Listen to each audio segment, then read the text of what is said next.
चंद्र YouTube channel के माध्यम से आज मैं जो विषय लेकर के आया हूँ आपके बीच, ये बहुत ही महत्वपूर्ण विषय है। आमतौर पे आप देखिएगा कि लोग ज्योतिषियों के पास जाते हैं, ज्योतिषी बताते हैं कि आपके ये ग्रह खराब हैं, आपके ये ग्रह खराब हैं, आप इनका उपाय कर लीजिए, आप ये रत्न पहन लीजिए, आप ये मंत्र जाप कर लीजिए, आप ये पूजा करवा लीजिए और आपके ग्रह ठीक हो जाएंगे। लेकिन आम तौर पे देखा जाता है कि सब कुछ करने के बाद भी बहुत सारे लोग हैं कि परेशान हैं। आखिर ऐसा क्या होता है और रियल में होना क्या चाहिए? ज्योतिषी जो आपको देखते हैं, क्या वो इन बिंदुओं का ख्याल करते हैं? और अगर इन बिंदुओं का ख्याल करते हैं तो आप अपने घर पे अपनी कुंडली को वैसे ही देख लीजिए और मैं जो बता रहा हूँ आप वो करके देखिए, आपको निश्चित ही लाभ होगा, निश्चित ही लाभ होगा। और तब आपको पता चलेगा कि ज्योतिषी लोग जो बताते हैं वो करने के से बेहतर है आपको ये कर लेना। तो और विलंब नहीं करते हैं, सीधे मुद्दे पे आते हैं, हम लोग बात करते हैं। मैंने कहा कि क्या आप किसी ग्रह की पीड़ा से परेशान हैं? क्या रत्न पूजा मंत्र से थक चुके हैं? सही उपचार क्या है? अब देखिए, किसी ज्योतिषी के पास आप जाते हैं, वो क्या करते हैं कि देखते हैं कि आपके धन की स्थिति खराब है। आप उनसे कहते हैं कि मेरे धन की स्थिति खराब है। धन को हम लोग सेकंड भाव से देखते हैं। अब इस भाव में अगर कोई ग्रह बैठा हुआ तो सबसे पहले तो आप ये जान लीजिए कि अगर इस भाव में कोई ग्रह बैठा हुआ है तो पहला राइट उसका बन जाता है। वो इस घर को वो रूल करता है।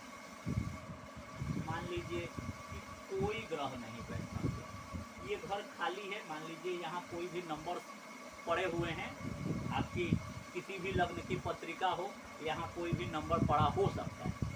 अब आप ये देखिए कि इन सभी घरों में से किसी घर में बैठा हुआ कोई ग्रह क्या इस घर को देख रहा है? दूसरी पॉइंट, अगर वो देख रहा है तो उसका राइट हो जाता है, वही इस घर को संचालित करता है। अब मान लीजिए यहाँ बृहस्पति बैठे, अब बृहस्पति की पंचम दृष्टि होती है, 1 2 3 4 5, वो अपनी पांचवी दृष्टि से देख रहे हैं।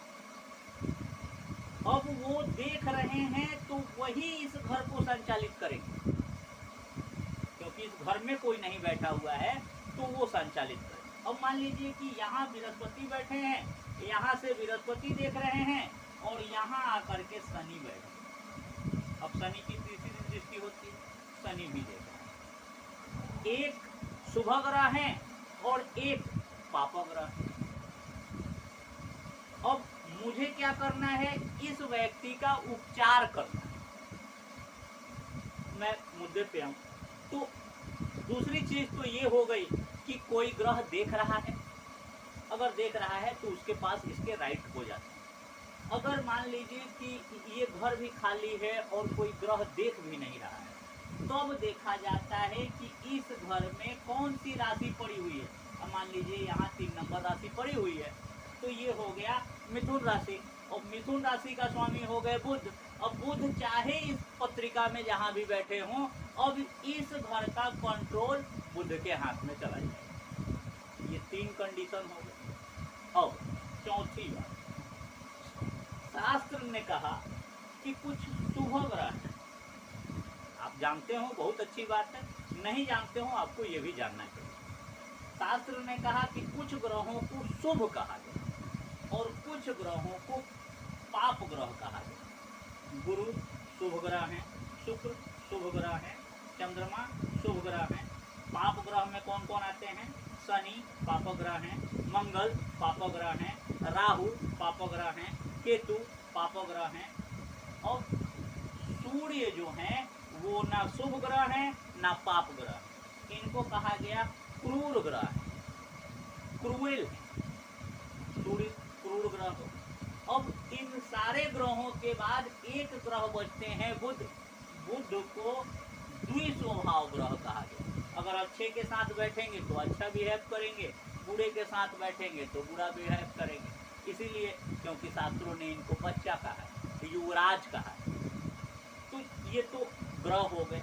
अब मान लीजिए कि कोई भी भाव है, उस भाव को कौन से ग्रह अपनी इफेक्ट जनरेट कर। कोई शुभ ग्रह अगर कर रहा है तो इजीएस्ट काम हो जाना है। अगर कोई पाप ग्रह उसको रूल कर रहा है तो वो परेशानी देगा, लेकिन देगा। शास्त्र ने क्या कहा कि वो थोड़ी सी परेशानी तो देगा, लेकिन अगर वो उस घर को रूल कर रहा है तो वो आपको देगा। अब सोचिए जरा, इस भाव का स्वामी बनते हैं बुध। मैंने एक एग्जाम्पल ले लिया। इस भाव के स्वामी बनते हैं बुध और जा करके बैठ गए हैं आपके सप्तम भाव में। आपको बोला गया कि भाई आपका जो धन का स्थिति है वो खराब हो रहा है, आप चलिए एक काम कीजिए, बुध का रत्न पहन लीजिए, पन्ना धारण कर लीजिए। जैसे ही आप पन्ना धारण करेंगे ये बुध एक्टिव हो जाए। दो तरह से ग्रह एक्टिव होते हैं, इसको भी जानिए आप। एक तो ग्रह एक्टिव होते हैं जब उनकी दशा अंतरदशा आती है, और एक ग्रह एक्टिव होते हैं जब आप उनको एक्टिवेशन मोड में ले आते हैं, मंत्र करके, रत्न पहन के, पूजा पाठ करके। अब बुध बैठे हुए हैं सप्तम भाव में और आपने देखा कि धन की स्थिति खराब है। भाई धन का स्वामी कौन है? बुध है। बुध का आपने क्या किया? स्टोन पहना दिया। अब इनकी अपने पत्नी के साथ अगर इनको इनके ऊपर अच्छा इफेक्ट है, इस भाव पर किसी अच्छे ग्रह का प्रभाव है, तो पत्नी का संग साथ अच्छा हो जाएगा। इनकी शादी अगर नहीं है तो शादी होने के चांसेज बढ़ जाएंगे, लेकिन धन तो नहीं आएगा। आमतौर पे ऐसा ही होता रहा है, धन नहीं आएगा। ये एक्टिव हो गए। अगर मान लीजिए कि शनि की दृष्टि पड़ती है, मंगल की दृष्टि पड़ती है, राहु केतु की दृष्टि पड़ती है, तो अगर आपकी शादी हो गई है कलह शुरू हो जाएगी। आपने स्टोन पहना दिया, एक्टिवेट कर दिया, पता चला कि ये तो और दिक्कत आ गई। एक तो मैं धन के लिए वैसे ही परेशान था, ऊपर से एक दौरी हो गया मेरे ऊपर, मंगल की दृष्टि पड़ जाए, एक दहेज का केस लग गया, वो भी अब पैसा मांग रही है। तो इस तरह से आम तौर पे जनरली लोग परेशान हो जा रहे हैं। मैंने ये वीडियो इसीलिए बनाया क्योंकि लोग ज्योतिष तो कर रहे हैं, लेकिन ज्योतिष के जो बेसिक रूल्स हैं उनको अप्लाई नहीं किया जा रहा। अब थोड़ी सी बात और समझो। हमारे शास्त्रों ने कहा कि ये आपका प्रथम भाव, ये आपका चौथा भाव, ये आपका सातवां भाव, ये आपका 10वां भाव, इन्हें केंद्र स्थान कहा। केंद्र स्थान का काम क्या होता है? केंद्र स्थान ही किसी व्यक्ति के व्यक्तित्व को चार्मिंग देने का काम करते हैं। आपके जीवन में आपके कर्म कैसे होंगे, आपके जीवन में सुख की स्थिति कैसी होगी, आपके जीवन में आपका व्यापार कैसा होगा, आपके जीवन में आपका व्यक्तित्व कैसा होगा, आप किस तरह के पर्सनालिटी के आदमी हैं, ये केंद्र के घर बताते हैं। और दूसरा इंपॉर्टेंट भाव, 5वां भाव और 9वां भाव, इनको त्रिकोण कहा गया।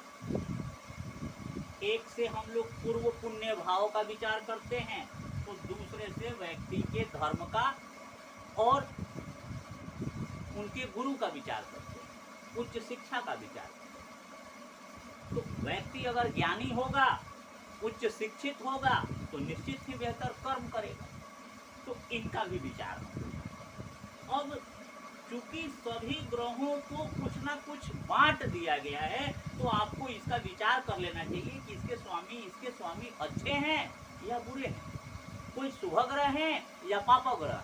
अगर शुभ ग्रह भी हैं तो क्या वो पाप प्रभाव में जा रहे हैं? अगर पाप प्रभाव में जा रहे हैं तो भी विचार करने की जरूरत है। अब आगे बढ़, त्रिकोण हो, केंद्र स्थान हो गया, त्रिकोण स्थान हो गया।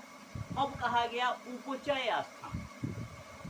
ये किसी भी जन्म पत्रिका का तीसरा भाव, छठा भाव, 10वां भाव और 11वां भाव, 3, 6, 10, 11, इन्हें उपचय भाव कहा गया। अब उपचय भाव का मतलब क्या होता है?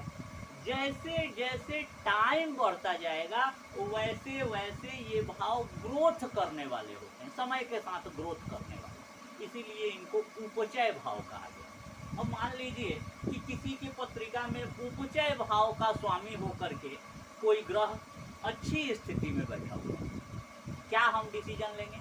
यही डिसीजन लेंगे कि आप चिंता मत कीजिए, धीरे धीरे जैसे ही समय आता जाएगा आपको धीरे धीरे प्रोग्रेस मिलती जाएगी। वो चाहे आपके कर्म क्षेत्र में हो, चाहे आपके धन क्षेत्र में हो, चाहे आपके ज्ञान क्षेत्र में हो, जहाँ भी हो, जिस जिस भाव से संबंध बनाएंगे ग्रह, जिस भाव से रिलेशन बनाएंगे ग्रह, उन भावों का वैसा रिजल्ट होगा।